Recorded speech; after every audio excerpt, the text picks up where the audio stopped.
So hello everyone, welcome to Agrovision. इस video में बात करने वाले हैं आज हम खाद का। जो आपका नेक्स्ट टॉपिक रहा था, पहले हमने बात कर ली थी खाद किसे कहते हैं, खाद के टाइप कितने प्रकार के होते हैं, नॉर्मल खाद की बात कर ली, उसकी विधियों की बात कर ली थी हमने।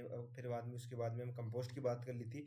आज के इस सेशन में बात करने वाले वर्मी कंपोस्ट क्या होता है, वर्मी कंपोस्ट क्या होते हैं, उसके जो टाइप चीज़ें कितने प्रकार के होते हैं, इसके बेनिफिट्स क्या है और इसके यूज क्या है, इससे कितनी इल्ड इंक्रीज हो सकती है, बात करें तो एग्रीकल्चर फील्ड की बात करें तो हमने पहले जो भी वीडियो है, मैंने उससे पहले वीडियो की बात करें तो उसमें से पहले मैंने पोषकों के बारे में वीडियो बनाया, तो इससे अपने चैनल पर, अपने एग्रोविजन चैनल है उस पर आपको मिल जाएंगे। और आपकी इसकी पीडीएफ की बात करें तो जो पीडीएफ है अपना एग्रोविजन के नाम से टेलीग्राम चैनल, उसको आप ज्वाइन कर सकते हो। मैं इसकी लिंक डिस्क्रिप्शन में डाल दूंगा, ठीक है गाइज।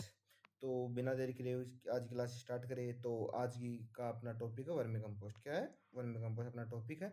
तो सबसे पहले वर्मी कंपोस्ट क्या होते हैं, तो बात करें वर्मी कंपोस्ट किसे कहते हैं। केंचुए द्वारा कृषि अपशिष्टों को पचाकर उत्तम किस्म किस्म का कंपोस्ट बनाया जाता है, उसे वर्मी कंपोस्ट कहता है। कहने का मतलब होता है जो भी आपका अपशिष्ट होता है, जो भी होता है, उसको हम केंचुओं की सहायता से, केंचुओं की सहायता से जो कंपोस्ट बनता है उसे हम क्या बोलते हैं, उसे हम वर्मी कंपोस्ट बोलते हैं। केंचुए के मल को जो केंचुए का मल होता है, जिसे हम केंचुए का मल होता है उसे हम क्या बोलते हैं, कास्ट कहा जाता है, जो कि वर्मी कंपोस्ट के रूप में उपयोग किया जाता है।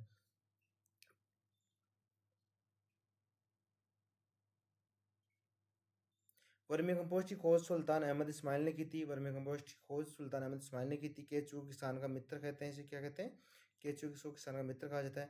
अरस्तु नाम वैज्ञानिक ने इसे भूमि की आंत कहा है। अरस्तु नाम वैज्ञानिक था जिसने भूमि क्या कहा है, इसे आंत कहा है। केंचुए द्वारा मृदा में वायु संचार, केंचुए द्वारा मृदा में वायु संचार, एंजाइम तथा पोषक की मात्रा में वृद्धि होती है। जो अपनी मृदा होती है, सॉइल होती है, उसमें केंचुए के तो जो अपना वायु संचार है, सॉइल जो आप सॉइल एरिएशन होता है, एंजाइम्स होते हैं, या जो भी अपनी ऑर्गेनिक मैटर होता है या पुस्तक की मात्रा होती है, इसमें इंक्रीमेंट हमें देखने को मिलता है। बात करें वर्मी कंपोस्ट की, बात करें उसमें केंचुए की मात्रा किस प्रकार से दी हुई, तो आप मैंने इसमें यहाँ पर दो प्रकार से यहाँ पर वर्मी कंपोस्ट की जो एनपी की मात्रा वो अपने यहाँ पर स्लाइड में शो कर रखी है। कहने का मतलब क्या होता है, जो एनपी की मात्रा, एन की मात्रा 3 होती है, 5% एक होता है, पोटास की मात्रा 8% होता है, जो किसमें लिखा हुआ अपनी जो आईसीआर की बुक है उसमें लिखा हुआ है ये। बात करें अभी जो सेंटर की एग्जाम होती है उसके लिए ये है। और बात करें स्टेट की एग्जाम, जो हम सुपरवाइजरी एग्जाम वगैरह के लिए, अब वो मतलब जेट और पीपीजी की बात करें तो सॉरी, जो आपकी जेट की एग्जाम होती है उसकी एग्जाम की बात करें तो उसमें जो आपकी आरबीसी बोर्ड है, जो आपकी 10 12 जो सॉरी 11 12 की बोर्ड है, उसमें दे रखा है क्या, नाइट्रोजन की मात्रा बात करें तो 1.2 से लेकर 2.5% होती है। फास्फोरस की बात करें तो 1.6 से लेकर 1.3% होती है। बात करें पोटास की बात करें तो आपसे 1 से लेकर 1.5% होती है, जो आपकी आरबीसी बुक उसमें रेफरेंस के रूप में आपसे चैलेंज कर सकते हो किसी एग्जाम में क्वेश्चन आए तो। बात करें तो राजस्थान की, केंचुआ अपने शरीर का 5 गुना खाता। कहने का मतलब होता है अगर केंचुआ, किसी केंचुए में 1 केजी वजन है तो वो कितना गुना खाएगा, वो लगभग 5 की जगह जो अपना अपशिष्ट पदार्थ होता है वो अपना खा जाता है। बात करें 1 हेक्टेयर मिट्टी में सामान्य, 1 हेक्टेयर मिट्टी होती है सामान्य, उसमें 1.25 लाख केंचुए पाए जाते हैं। कितने? 1.25 लाख केंचुए पाए जाते हैं। एक किग्रा केंचुए प्रतिदिन 5 किलो कार्बनिक पदार्थ खा सकता है। कहने का मतलब वही है कि अगर केंचुआ 1 केजी का तो वो अपने अपने से गुना 5 गुना वर्मी या कार्बनिक पदार्थ या जो भी खाने जो भी खाता है वो खा सकता है। एक ग्रा केंचुआ होता है, उसमें केंचुए की संख्या कितनी होती है, 1 केजी केंचुआ होता है, केंचुए कितनी संख्या होती है उसमें, 1000 से लेकर 12,000 केंचुए, सॉरी 1000 से लेकर के 1200 केंचुए अपने आप को हमें देखने को मिल जाती है, उसकी संख्या काउंट हो जाती है। बात करते हैं केंचुए के प्रकार, टाइप्स ऑफ द केंचुए। केंचुए की बात करें, सामान्य केंचुए 3 प्रकार के होते हैं। एपीजी केंचुआ होता है, एंडोजी केंचुआ होता है, एनएसी केंचुआ होता है। तो बात करें एपीजी केंचुआ किसे कहते हैं। एपीजी केंचुआ वह होता है जो सतह पर, जो अपनी सतह नहीं होती वो ऊपर लेयरी होती है, उस पर पाई जाती है। इसका रंग की बात करें तो इसका रंग रेड या लाल हमें देखने को मिल जाता है। मुख्य रूप से वर्मी को बनाने के लिए किस केंचुआ का उपयोग किया जाता है, एपीजी केंचुआ का उपयोग किया जाता है। जो 90% होता है जो कार्बनिक पदार्थ खाता है, 10% मृदा खाता है। कहने का मतलब जो 90% होता है वो कार्बनिक पदार्थ खाता है, जो भी अपनी कार्बनिक पदार्थ में जो भूसा हो गया किसी का चीज को वो खाने में खाता है, और 10% जो क्या खाता है, मृदा खाता है। जीवन काल छोटा होता है परंतु प्रजनन दर अधिक होती है। कहने का मतलब होता है इसका जीवन काल छोटा, सबसे छोटा जो केंचुए प्रजाति सब छोटा होता है, लेकिन इसमें की जो प्रजनन दर मतलब जो कि इसकी बच्चे देने की जो क्षमता होती है वो सर्वाधिक हमें देखने को मिल जाती है। इन प्रजातियों का रंग हल्का लाल रंग में, रेड रंग हमें देखने को मिल जाता है। बात करें उदाहरण के बाद, इच्छा इंपॉर्टेंट क्वेश्चन है, इसके एग्जाम्पल पूछने की संभावना है पूरी। तो इसके एग्जाम्पल की बात करें तो आइसिनिया फोएटिडा हो गया, पेरेनिसिस आर्सिकोली हो गया, फेरेटिमा इलोनगेटा, इसके उदाहरण देखने को मिल जाता है। इसमें इंपॉर्टेंट क्या है, ये तो फेरेलोमा जो लिंगोटा होता है वो इम्पोर्टेंट है एक तो। और बात करें हम सेकंड एग्जाम्पल की बात करें तो इसमें पेनेप्सिस आर्सोकोली हो गया, वो है आइसिनिया फोएटिडा। तो इसमें दो एग्जाम्पल है, तो आइसिनिया फोएटिडा और एक पेरेटिमा एलोनगेटा, ये पूछे हुए क्वेश्चन एग्जाम में आए हुए क्वेश्चन पहले से। बात करते हैं सेकंड केचुए टाइप्स की। एंडोजिक की बात करते हैं, जमीन की निचली सतह पे पाए जाते हैं। 10% कार्बनिक पदार्थ खाता है और 100% सॉरी 90% मृदा खाता है। कहने का मतलब होता है उसका जस्ट उल्टा है। जो अपने एपिजिक केचुआ होता है उसका जस्ट उल्टा कौन सा है? एंडोजिक केचुआ होता है जो जमीन की निचली सतह, जो अपनी निचली सतह वो ऊपर वाली सतह पे निचली सतह पाया जाता है। 10% कार्बनिक पदार्थ खाता था, 90% मृदा खाता है।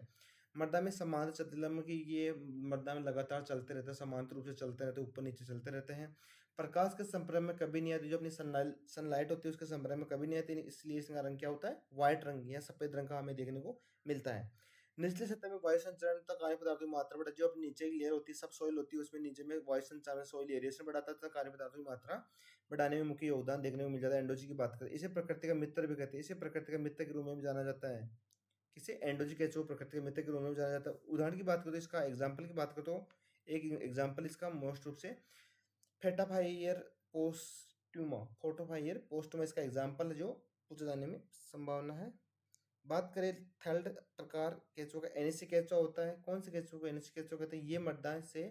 ये मर्दा में ऊपर से नीचे और नीचे से गति करते। कहने का मतलब होता है जो अपनी ऊपर लेयर से लेकर सब सॉइल से लेकर ऊपर नीचे ये गति करते रहते हैं। इन्हें सुरंग बनाने वाले केचुए के नाम से भी जाना जाता है, जो इस सुरंग बनाने के रूप में अच्छे होते हैं। एनिसी केचुए की बात करें तो ये रात्रिचर होते हैं। ये मतलब दिन में बाहर नहीं आते, रात्रि में बाहर आते हैं। रात्रि में भोजन हेतु मर्दा के ऊपर सतह आते हैं, दिन में वापस रूम में चले जाते हैं। मतलब रात्रिचर केचुए माने जाते हैं। उदाहरण की बात करें, इसके एग्जाम्पल की बात करें, एनएससी केचुआ होता है उसका एग्जाम्पल की बात करें तो इसका लेपिटो मारुति इसका एग्जाम्पल होता है। कौन सा होता है? लेपिटो मारुति इसका, लेपिटो ये एम नहीं है, ये पी है। लेपिटो मारुति इसका एग्जाम्पल है। बात करते हैं ये केचुए, मैंने टाइप्स की बात कर ली। केचुए खाद किसे बोलते हैं उसकी बात के लिए बात करते हैं। केचुए से बनने वाले कुछ पदार्थों की बात। वर्मीवाश क्या होता है? ये पूछा हुआ क्वेश्चन अपना। तो वर्मीवाश क्या होता है? ये एक पीले रंग का तरल पदार्थ होता है। क्या होता है? ये पीले रंग का तरल पदार्थ होता है जो कि वर्मी कंपोस्ट केचुए से प्राप्त किया जाता है। इसका उपयोग मुख्यतः प्रणीय और छिड़काव के लिए किया जाता है। प्रणीय और छिड़काव के लिए इसका उपयोग मोस्ट रूप से किया जाता है। वर्मी कंपोस्ट वर्मीवाश की बात करते हैं।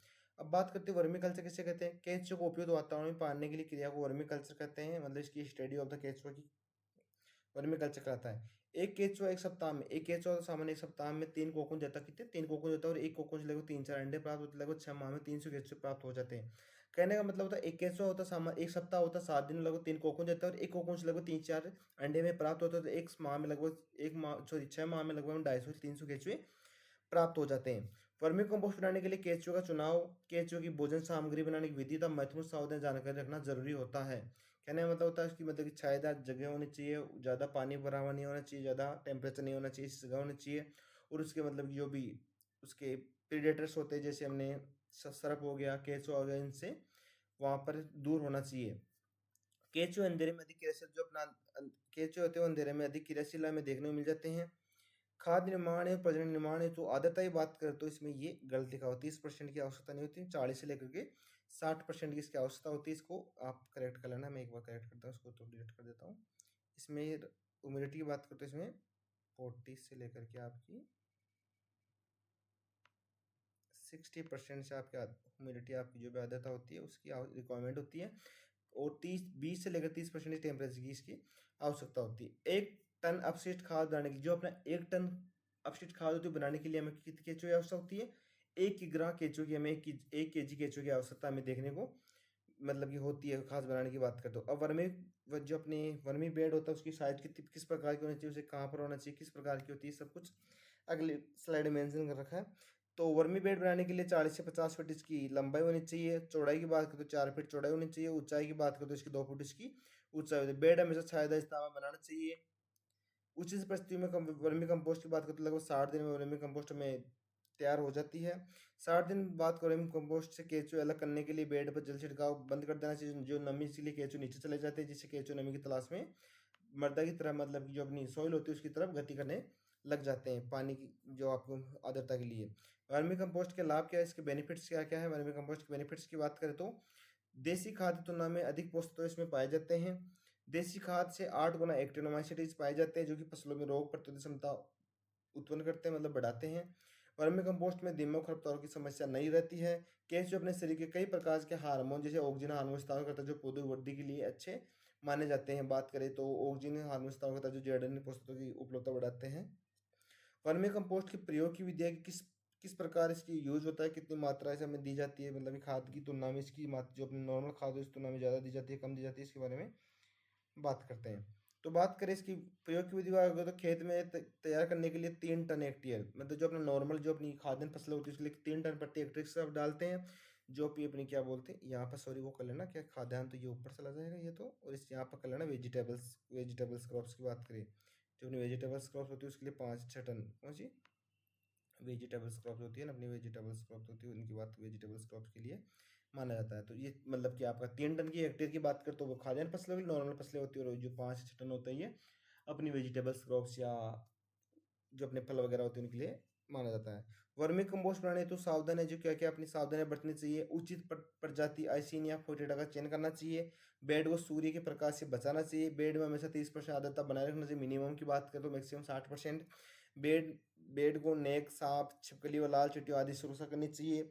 पॉलीथीन का उपयोग बिल्कुल नहीं करना चाहिए। पॉलीथीन का उपयोग करें तो केंचुआ नीचे की ओर गति नहीं कर पाएगा, तो इसलिए नहीं करना चाहिए। 1 मीटर स्क्वायर क्षेत्रफल में वर्मी कंपोस्ट बनाने के लिए 1 किलो केंचुआ की आवश्यकता होती है। कहने का मतलब होता है, अगर आप 1 मीटर स्क्वायर क्षेत्रफल में वर्मी कंपोस्ट तैयार कर रहे हो तो 1 केजी केंचुए की हमें आवश्यकता, रिकमेंडेशन या आवश्यकता में होती है। अब बात करने वाले हैं हम, सबसे पहले बात करी हमने फार्म यार्ड मैन्योर की बात की है, फिर बात की हमने कंपोस्ट की, और थर्ड बात की है वर्मी कंपोस्ट की, और चौथी बात करने वाले हरी खाद। किसकी बात करने वाले? हरी खाद, जो आप ग्रीन मैन्योर होती है उसकी बात करने वाले हैं। तो बात करें हरी खाद, हरी खाद की खोज की बात करें तो हल्पा हल कौन सा अल्बर्ट आउट नाम वैज्ञानिक ने 1912 में की थी। अल्बर्ट आउट नाम वैज्ञानिक 1912 में इसकी खोज की थी। दलहनी और अदलहनी फसलों की हरी अवस्था में मृदा में जीवाश्म पदार्थ और पोषकों की मात्रा बढ़ाने के उद्देश्य से खेत में जुताई करने के दबाने की प्रक्रिया को हरी खाद देना कहते हैं। कहने का मतलब होती है, जो भी अपनी दलहनी फसलें हो, मुख्य रूप से दलहनी फसलें काम लेती है, लेकिन दलहनी फसलें अदलहनी फसलों को फूल आने से पहले, अब फूल आने से पहले कहाँ पर, जहाँ पर शुष्क अवस्था होती है, और फूल आने पर कहाँ पर, जहाँ पर वाटर अच्छी व्यवस्था होती है, को उनको मतलब कि जो आपका एम्बी बलाउड हल होता है उसकी सहायता से खेत खेत में मिला देना है, क्या कहलाता है? हरी खाद कहलाता है। बात करें कार्य पदार्थ प्रदान करने के लिए मक्का, जवार, जौ आदि का प्रयोग हरी खाद के रूप में किया जाता है। हरी खाद का प्रयोग करने से मृदा की रासायनिक, भौतिक, जैविक मृदा में सुधार होता है। एमबी प्लाव हल हरी खाद पड़ने के लिए उपयुक्त माना जाता है। कौन सा एमबी प्लाव? इसकी और बात करें कितने दिन बाद में, तो लगभग 45 से लेकर के कितने साथियों, 45 से लेकर के 60 डेज आफ्टर सोविंग के बाद में उसको पलट देना चाहिए मृदा में। पुष्पन के समय उपयुक्त नमी पर मृदा में हल की सहायता से पलट देना चाहिए। हरी खाद के रूप में प्रयोग की जाने वाली पौधों की विशेषता क्या क्या होनी चाहिए? अगर किसी फसल को हम हरी खाद के रूप में उपयोग करें तो उसकी क्या क्या विशेषता होनी चाहिए कि उसे अच्छी हमारी खाद मिल सके, प्राप्त हो सकती है? तो सबसे पहले बात करें इनका जीवन काल, चक्कर छोटा होना चाहिए, मतलब जल्दी से जल्दी लगभग 3 से 4 महीने में ये परिपक्व होने वाली हो फसल हो। ये पौधे मुख्य 3 से 4 सप्ताह में इनका जीवन काल छोटा होना चाहिए। ये पौधे मुख्यतः लेग्यूमिनस परिवार का होना चाहिए, जिसे हम लेग्यूम्स क्रॉप्स की, पल्सेस क्रॉप्स की बात कर सकते हैं। ये पौधों में कम से कम अधिक वानस्पतिक वृद्धि करने वाले हों, मतलब कम से कम समय में अधिक वानस्पतिक वृद्धि करने वाले होनी चाहिए। इनमें कार्बनिक पदार्थ और नाइट्रोजन की मात्रा अधिक होनी चाहिए।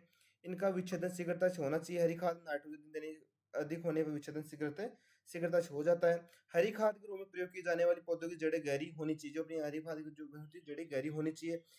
इस प, इस फसलों में रोग और कीटों का प्रकोप कम होना चाहिए, मतलब जो भी ये फसल होती है इनमें रोग कीटों का प्रकोप भी हमें कम देखने को मिलना चाहिए। ऐसी फसलों का हमें चयन करना चाहिए। बात करें शुष्क क्षेत्रों में हरी खाद में काम आने फसलों को पुष्पन से पहले मिला देने, कहने का मतलब जो अगर शुष्क क्षेत्र जहाँ पर पानी की रिक्वायरमेंट, मतलब पानी की व्यवस्था कम होती है, वहाँ पर फूल आने से पहले उसे मतलब जुताई कर देनी चाहिए, और पानी वाली जगह वहाँ पर फूल आने पर उसकी जुताई करनी चाहिए। शीन क्षेत्रों में कारण 50% फूल आने पर मिट्टी में मिला देना चाहिए।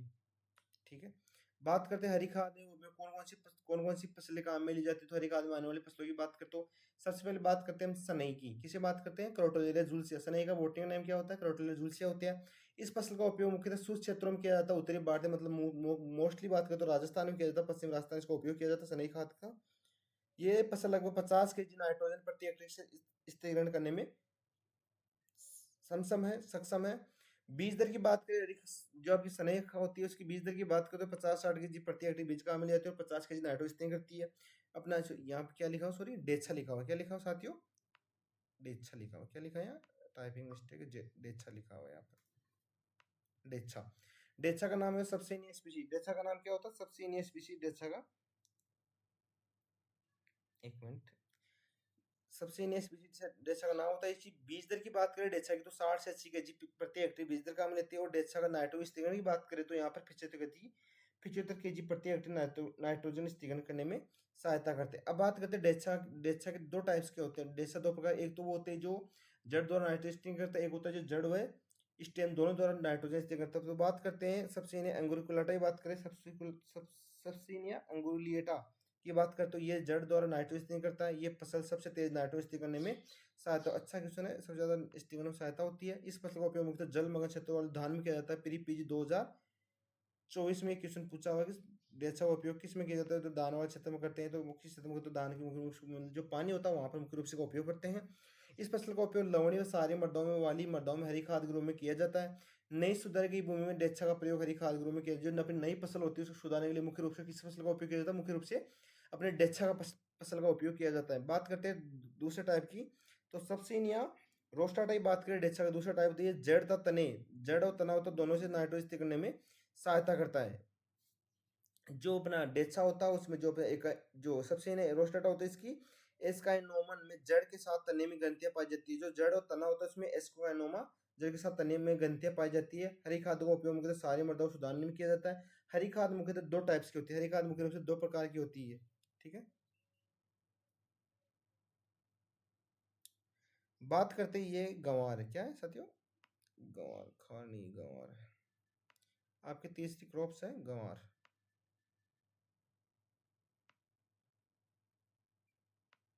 गंवार, ठीक है। तो गंवार की बात करिए, फसल मुख्य शुष्क क्षेत्रों में मुख्यतः पश्चिम भारत में उगाई जाती है, मतलब मुख्य रूप से राजस्थान में उगाई जाती है। बीज दर की बात करें गंवार के लिए तो 20 से 25 केजी प्रति हेक्टेयर का उपयोग किया जाता है। बात करें खाद कितनी प्रदान करता है, नाइट्रोजन कितनी प्रदान करता है, 65 केजी प्रति हेक्टेयर के हिसाब से प्रदान करता है। बात करते हैं चौथी क्रॉप आपकी लोबिया, 50 केजी प्रति हेक्टेयर नाइट्रोजन प्रदान करता है। और बीज दर की बात करते हैं 30 केजी प्रति हेक्टेयर इसका उपयोग किया जाता है। मूंग उड़द होता है, इसमें बीज दर की बात करें तो 15 से 20 केजी प्रति हेक्टेयर हरी खाद के रूप में इसको उपयोग किया जाता है।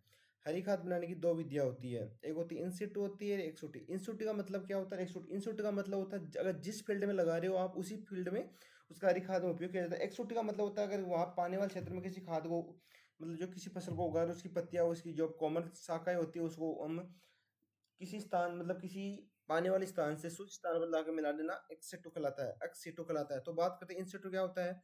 इस विधि में हरी खाद बनाने के लिए जिस खेत में फसल उगाया जाता है उसी खेत में पलट कर दबा दिया जाता है।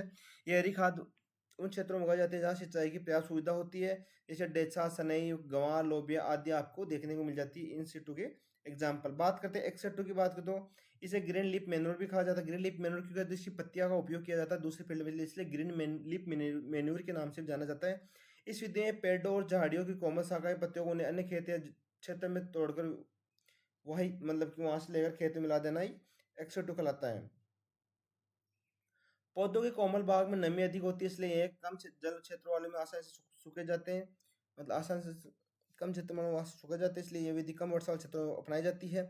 उदाहरण की बात करें, हम किसकी बात करते हैं, एक्सोटी एग्जाम्पल की बात करें तो इसमें एग्जाम्पल आपका सबसे पहला है सुबह बुल, करंज हो गया, महुआ हो गया, मलतास होगा, सदाबहार होगा, गिलिरेडिया होगा। और कौन सा होगा, गिलिरेडिया होगा। हरी खाद को पड़ने के बाद 1.5 माह से 2 महीने लगभग 45 से 60 दिन में दूसरी फसल लगा देनी चाहिए। गिलिरेडिया नामक पौधे का उपयोग लवणीय में सारी मृदाओं सुधारने के उपयोग करते हैं। गिलिरेडिया जो आप प्लांट होता है वो सारे लवणीय मृदाओं सुधारने का उपयोग करते हैं।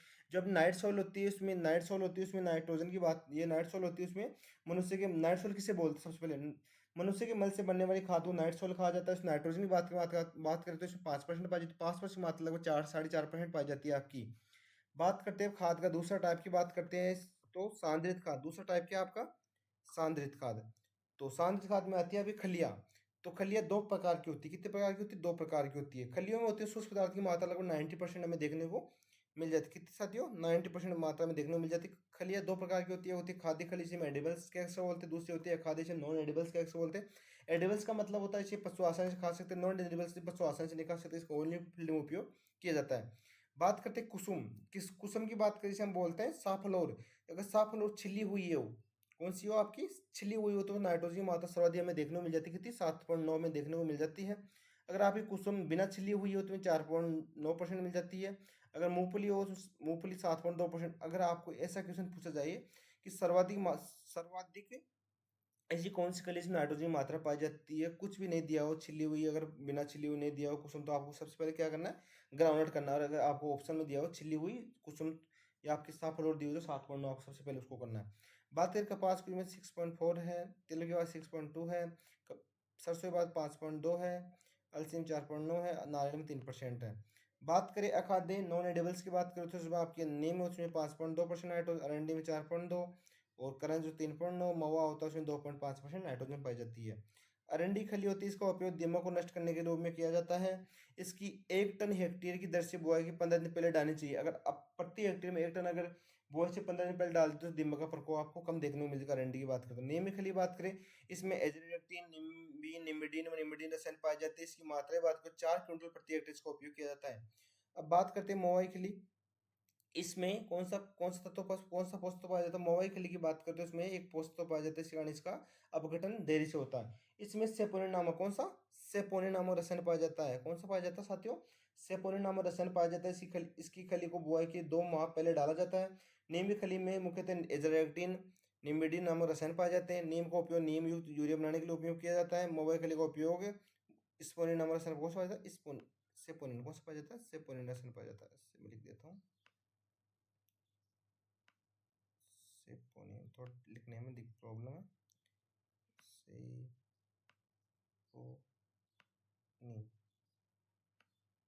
सेपोनिन रसायन पाए जैसे इसलिए इसका अपघटन लेट होता है, इसलिए 1-2 महीने इसका टाइम लगता है। मोबाइल खली का अपघटन अधिक देरी से चलता है।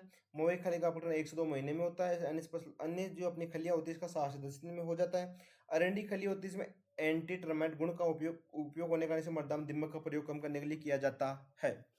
ठीक है साथियों, आपका ये टॉपिक यहाँ पर खाद का टॉपिक वो भी कंप्लीट होता है। अगली आपको किसकी क्लास चाहिए आप सेशन कमेंट अपने कमेंट बॉक्स में हम कमेंट कर सकते हो, तो आपको उसी क्लास जल्दी मिल जाएगी। ठीक है, जब अगर आपको वीडियो अच्छा लगे तो अपने दोस्तों साथ शेयर कीजिए। अगर आपको ये पीडीएफ चाहिए तो अपना टेलीग्राम चैनल ज्वाइन कर लो एग्रोविजन के नाम से, जो आपको मिल जाएगा और उसकी लिंक और डिस्क्रिप्शन में भी डाल दूंगा। ठीक है साथियों, जो ज़्यादा से ज़्यादा अपने दोस्तों के साथ इसको शेयर कीजिए, जो सभी को बेनिफिट इसका मिल सके। जब के लिए धन्यवाद।